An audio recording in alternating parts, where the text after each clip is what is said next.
You know how people are when they get spiritually proud. They belong to some kind of a church group or an occult group and say, we are the ones who have, of course, the right teaching. We're the in-group, we are the elect, and everybody else outside is really off the track. But then comes along someone who one-ups them by saying, well, in our circles we're very tolerant, and we accept all religions and all ways as leading to the one. But what they're doing is they are playing the game called, we are more tolerant than you are.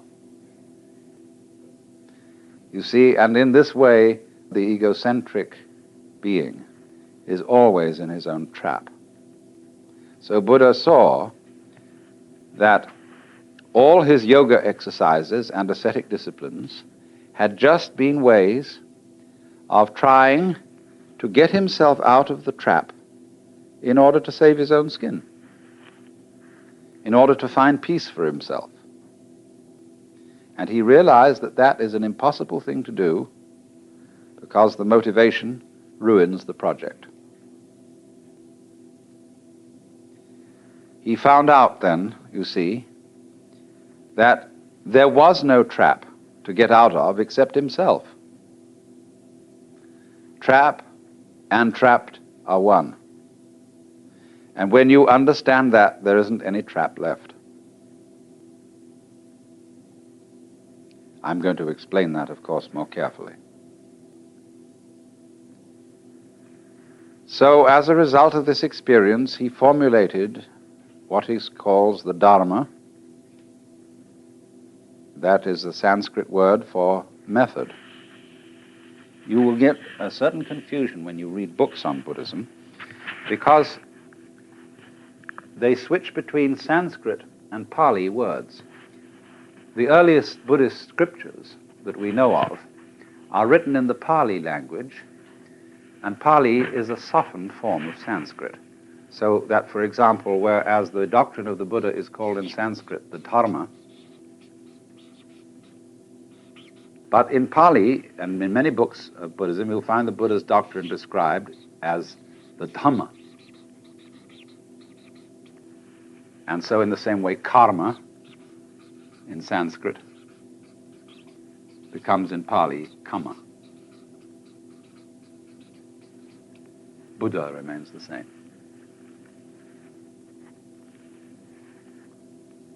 The Dharma then is the method.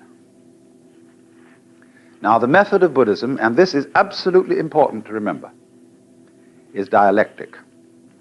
That is to say, it doesn't teach a doctrine. You cannot find anywhere what Buddhism teaches, as you can find out what Christianity or Judaism or Islam teaches. Because all Buddhism is a discourse. And what most people suppose to be its teachings are only the opening stages of the dialogue. So, the concern of Buddha as a young man, the problem he wanted to solve, was the problem of human suffering. And so, he formulated his teaching in a very easy way to remember. All those Buddhist scriptures are full of what you might call mnemonic tricks, numbering things in such a way that they're easy to remember. And so he summed up his teaching in the form of what are called the Four Noble Truths. And the first one, which because it was his main concern, was the truth about dukkha.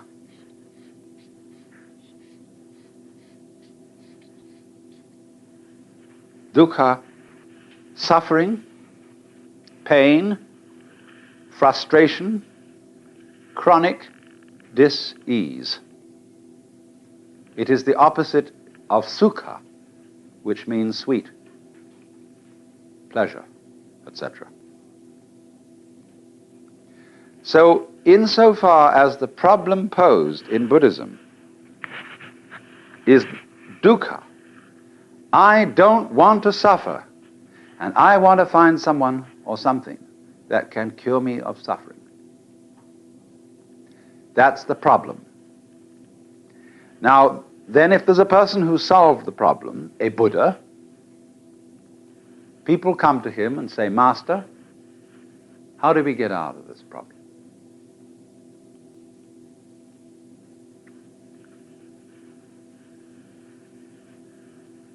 So what he does is to propose certain things to them. First of all, he points out that with dukkha go two other things. These are respectively called anitya, and anatman. Anitya means nitya means permanent. So impermanence, flux, change is characteristic of everything whatsoever. There isn't anything at all in the whole world, in the material world, in the psychic world, in the spiritual world, there is nothing you can catch hold of and hang on to for safety. Nothing. Not only is there nothing you can hang on to, but by the teaching of anatman, there is no you to hang on to it. In other words, all clinging to life is an illusory hand grasping at smoke. If you can get that into your head and see that that is so, nobody needs to tell you that you ought not to grasp, because you see you can't. See, Buddhism is not essentially moralistic. The moralist is the person who tells people that they ought to be unselfish when they still feel like egos, and his efforts are always and invariably futile, because what happens is he simply sweeps the dust under the carpet and comes back again somehow. But in this case, it involves a complete realization that this is the case. So that's what the teacher puts across to begin with.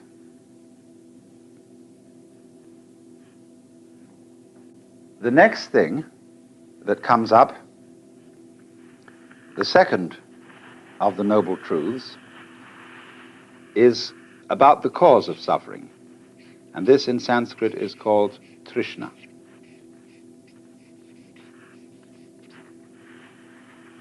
Trishna is related to our word thirst. It's very often translated desire. That will do. Better perhaps is craving, clinging, grasping, or even, to use our modern psychological word, blocking. When, for example, somebody is blocked and dithers and hesitates and doesn't know what to do, he is, in the strictest Buddhist sense, attached. He's stuck. But a Buddha can't be stuck. He cannot be phased. He always flows, just as water always flows, even if you dam it. The river just keeps on getting higher and higher and higher until it flows over the dam. It's unstoppable. Now, Buddha said then, dukkha comes from Trishna. You all suffer because you cling to the world, and you don't recognize that the world is anitya and anatman. So then, try, if you can, not to grasp. Well, do you see that that immediately poses a problem? Because the student who has started off this dialogue with the Buddha then makes various efforts to give up desire, upon which he very rapidly discovers that he is desiring not to desire. And he takes that back to the teacher, who says, well, He said, of course, you are desiring not to desire, and that's, of course, excessive. All I want you to do is to give up desiring as much as you can. Don't want to go beyond the point of which you're capable. And for this reason, Buddhism is called the middle way. Not only is it the middle way between the extremes of ascetic discipline and pleasure-seeking, but it's also the middle way in a very subtle sense. Yes, don't desire to give up more desire than you can. And if you find that a problem, don't desire to be successful in giving up more desire than you can. You see what's happening? At every time he's returned to the middle way, he is moved out of an extreme situation. Now then, we'll go on. We'll cut out what happens in the pursuit of that method until a little later. The next truth in the list is concerned with the nature of release from dukkha. And so number 3 is nirvana. Nirvana is the goal of Buddhism. It's the state of liberation corresponding to what the Hindus call moksha. The word means blow out. And it comes from the root nivritti. Now, some people think that what it means is blowing out the flame of desire.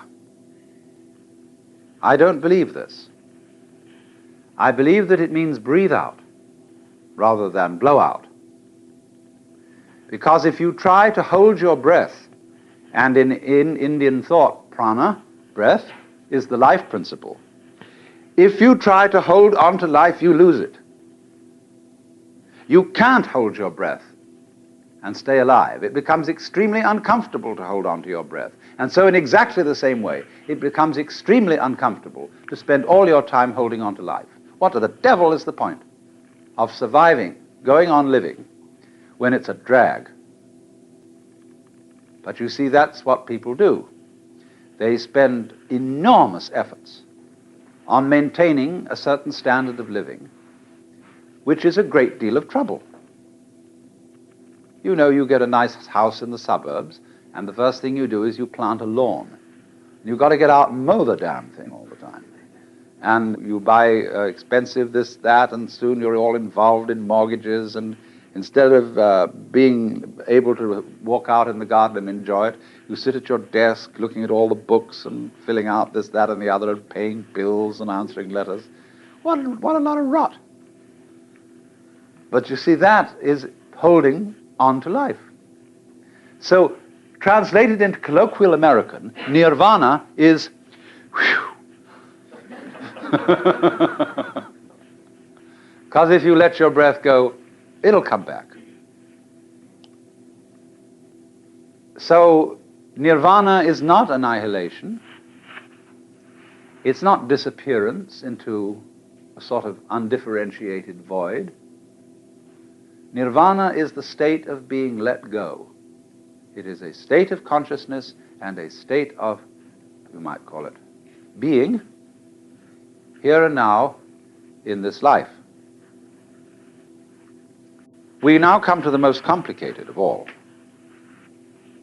Number 4, marga. Marga in Sanskrit means path.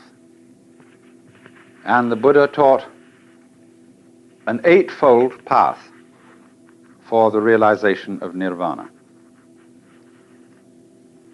This always reminds me of a story about Dr. Suzuki, who is a very, very great Buddhist scholar. And many years ago, he was giving a fundamental lecture on Buddhism at the University of Hawaii. And he he'd been going through these four truths, and he said, fourth noble truth is called a noble eightfold path. First step of noble eightfold path called shoken. Shoken, Japanese, mean right view. All of Buddhism fundamentally is right view, right way of viewing this world. Second step of Noble Eightfold Path is, I forget second step. You look it up in the book.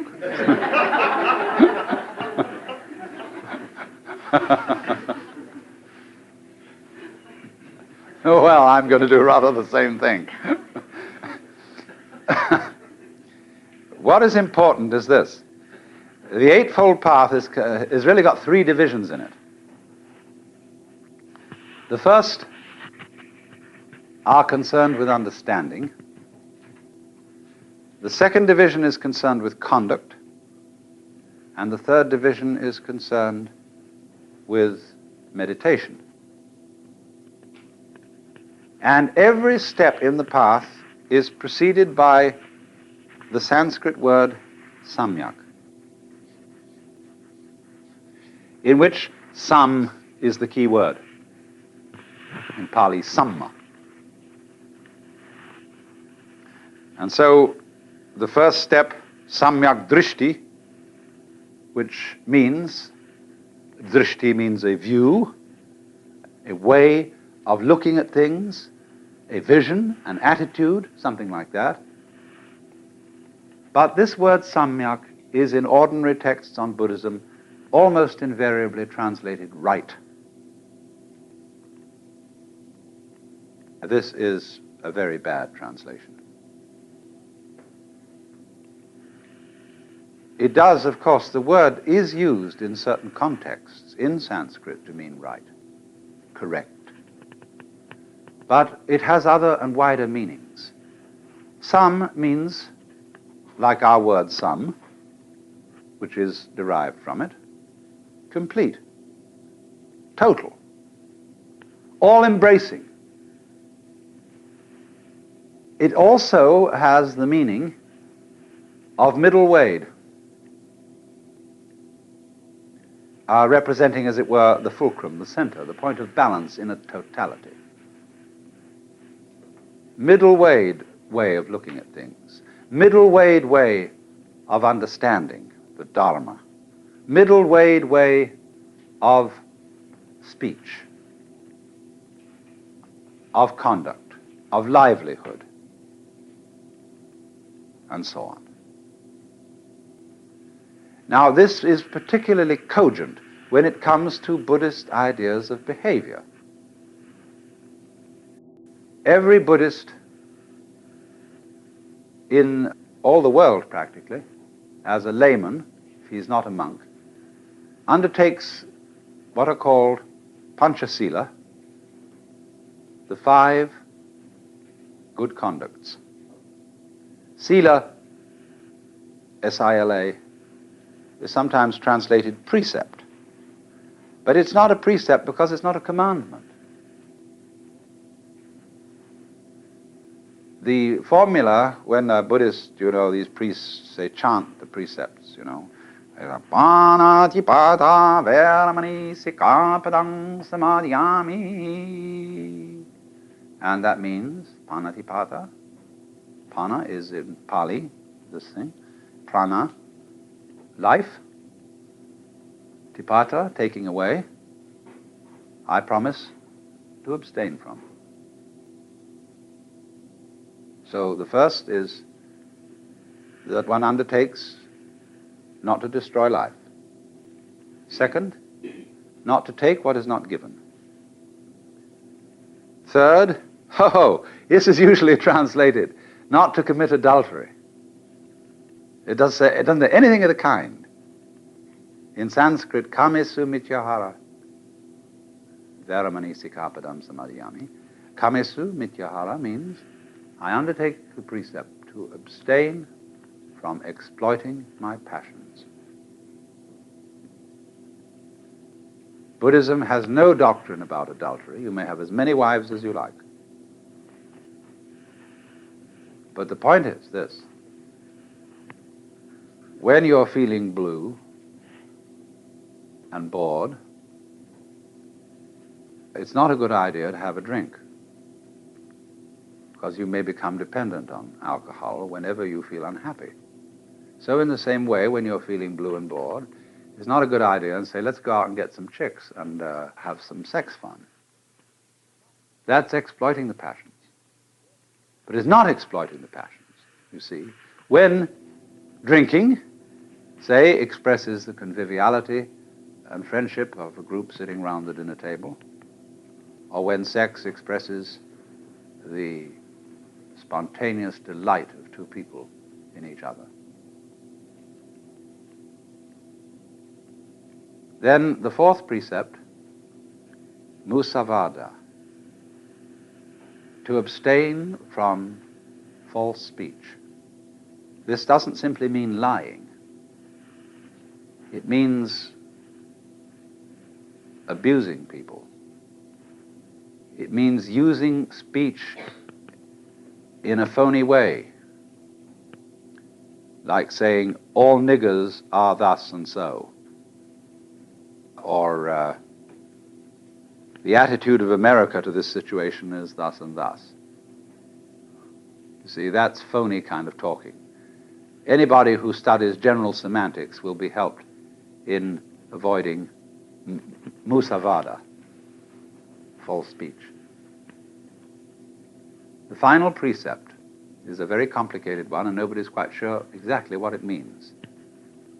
It mentions 3 kinds of drugs and drinks: sura, merya, majja, pamadatthana. We don't know what they are. But at any rate, it's generally classed that narcotics and liquors. Now, there are 2 ways of translating this precept. One says to abstain from narcotics and liquors. The other, liberal translation, favored by the great scholar Dr. Malalasekara, is I abstain from being intoxicated by these things. So if you drink and don't get intoxicated, it's okay. You see? You don't have to be a teetotaler to be a Buddhist. This is especially true in Japan and China. My goodness, how they throw it down. Once a scholarly Chinese said to me, you know, before you start meditating, just have a couple of martinis, because it increases your progress by about 6 months.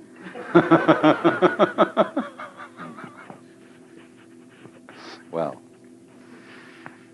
now you see, these are, as I say, they are not commandments, they are vows. Buddhism has in it no idea of there being a moral law laid down by some kind of cosmic lawgiver.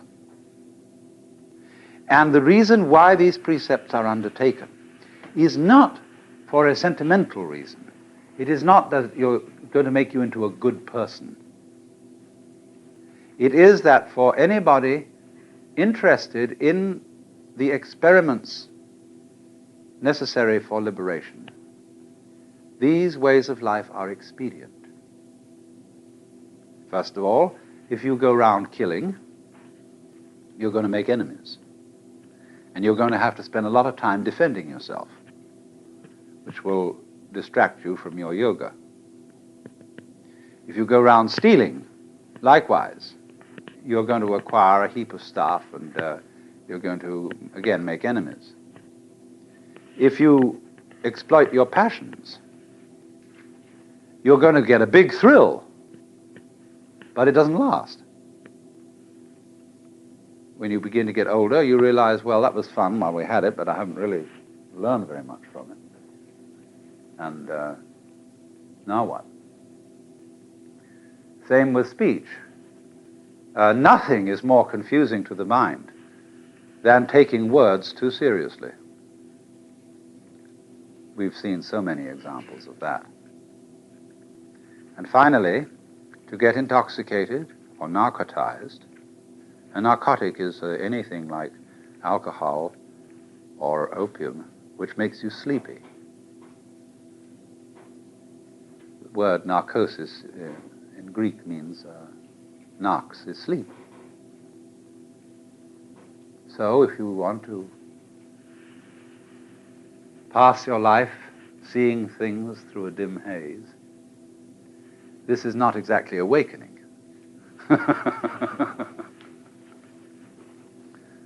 So then, that's so much for the conduct side of Buddhism.